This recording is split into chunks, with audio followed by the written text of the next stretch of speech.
So this video is for parents. Have you ever been sitting around the dinner table and talking to your teenagers and you get the eyes rolling in the back of the head? Seems to be I got that a lot as I was raising my kids. Today we're going to talk about how do you motivate those teenagers that might be difficult in your life right now. And so today to do that, we're going to cover two temperaments. We're going to talk about the green temperament and the orange temperament. And today I'm going to share some secrets about how you can build relationships to help you get through those difficult times with those difficult teenagers. Technically, this is part 2. If you missed part 1, tune in, watch the video that talks about the blues and the golds, and you'll find more exciting information. So for you oranges that are out there, don't give up yet. You're coming up. We're saving the best for last. We're going to turn to our greens right now, but know that you're coming up, so don't leave this. Oh, by the way, oranges, if you want to just skip to the end, just click below. We have it all written down for you in chapters below. So just go there. Don't even worry about the rest of the video. So how do we motivate those teenagers that are in that green preference? A lot harder, right? Because they're way more independent. That's one of the things that you can do is recognize their independence. You know, as a parent, it's really hard to let these kids just be totally independent, and greens want to be independent. And in fact, they're already making a determination of whether they think you're a good parent or not, right? And that's just their judgment. But that judgment clouds a lot of their actions and their behaviors. So how are they going to get to know you better is if you spend some time to get to know them and value them for who they are. So by letting them be independent and letting them make those decisions and deal with the consequences and things, that's one of the first things you can do to help build that relationship with greens. It's just recognize their independence and let them be independent. So what does that even mean, let them be independent? Like just let them go off and sit in a room by themselves? Maybe, right? As they're looking and as they're working through something and trying to learn something, you can give them the feedback, but then let them go and process it. Let them go and make the determination and make the decision on how they're going to do that. See, as parents, for some reason, we think it's our responsibility for all of these kids that we're responsible, all these teenagers that we're responsible for, that somehow I'm going to form them into being a good human being. That's why we have a lot of this conflict. That's why we have what we call difficult teenagers. Because they aren't being difficult, they're just trying to be a human being. And some of the times I can tell you in my life with my 7 kids, I've got in their way a lot of times of helping them to be a human being. So when we talk about letting them be independent, clearly, whatever that means, let them be who they are and accept it. Another thing that's really, really important to the green preference and in these teenage years is recognize them as an expert. Now you're probably saying to yourself, well, how could a 13-year-old be an expert? I'm telling you, last night I had this experience with my 13-year-old. He's sitting there, I'm working on my computer, and he comes up, he's helping me in this conversation that we're having here right now. And he recognized my picture on my computer was about 20 years old. And he's like, Pa, are you kidding me? Get rid of that picture now. And I'm like, well, I don't know how to do that. He says, well, here, click here, click here. Where's the new picture you want to get to? Went to a place, he downloaded the new picture, uploaded, and then he stood back, and it was just the simplest little thing. I just said, man, you are so smart when it comes to computers, right? Recognized his expertise. I didn't have it. I didn't know how to do it. 13-year-old, he did. And that made all the difference in the world. It's those little moments that build the relationship so that when a tough moment rolls along, I'm not having to worry about building the relationship. It's already there, and now we can have better conversations. So the last thing we're going to do now, the last conversation we're going to have is this idea of including the green teenager in decisions. What does that mean? What does that look like? What do you mean include them in decisions? We're talking about major family decisions, include them in. They have insight. Just because they're 13, 14, 15, they have all kinds of ideas and visions. And so when you're struggling as a family for whatever reason, and you bring them in, and you allow them to bring their insight into what's happening, you'll be amazed of things that they see and things that they know that you don't. So by bringing them in and helping in the decision-making process, again, you've just made a little deposit in the relationship that will get stronger and stronger every time you do that. Now, in making them part of the decision doesn't mean that you have to make their decisions, right? That's not what we're talking about. But just by including them in, imagine bringing a 13 or 14, a 15-year-old into your family, me and my wife are having this big conversation about money and finances. Hey, well, let's go bring our 15-year-old in here and let's see what he or she has to say about that. Kind of a scary thought, but I'll guarantee you that they have something to say. They have knowledge that's of value that can make a difference for you, but also a difference for them. All right, save the best for last, right? Why could I say that? Well, you might recognize that I operate from an orange perspective. Maybe I'm a little organized in gold with the golds, and I can be kind and sensitive with the blues, but ultimately, and with the greens, I don't even understand them, so deal with it.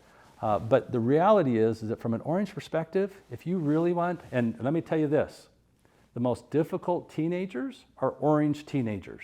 They just are. Because they don't want to play the game no matter what, even as an orange. And then you add teenager on top of that, and now it's like double down, don't want to play the game. So to get close, to understand what's going on for them, especially if you don't have that and you don't understand that from a temperament, we're going to talk about that in the next video. But to understand from a parenting perspective how to work with that, let me give you 2 or 3 keys that can help you in dealing with an orange. First, recognize them from a performance perspective. They love to perform, so recognize it. When they're doing something, they're out there, they're going and getting it, whether it's at school, at home, on the field, in a band, whatever it is, recognize their performance. And recognize it like crazy recognize it. Not walk up and say, hey, great job, right? We're talking about like out of the world recognize it, and then you'll probably come up about 50% short. So for example, let me give you from an emotion perspective, it's like if I was an orange right now having this conversation with you and you weren't listening to me, it's like, no kidding, I am done with this crap, right? Well, you think, what is this difficult teenager doing? What's his problem? Well, his problem is that you weren't honoring him for who he was or who she was. And so what they're really good at is they just call it quits. They're just done, right? And they just walk off. They'll just walk out of the room. Have you ever had that happen? And you sit there and say, oh, those difficult teenagers. I think probably the idea of difficult teenagers came really from oranges. I think the blues and the golds and the greens kind of got lumped into that. But the real difficult part is this orange, and it's just because it's so hard to understand why the heck they're doing what they're doing. So now the question is so how do we praise them? Well, that's another item in our book that we talk about is to reward them with physical rewards.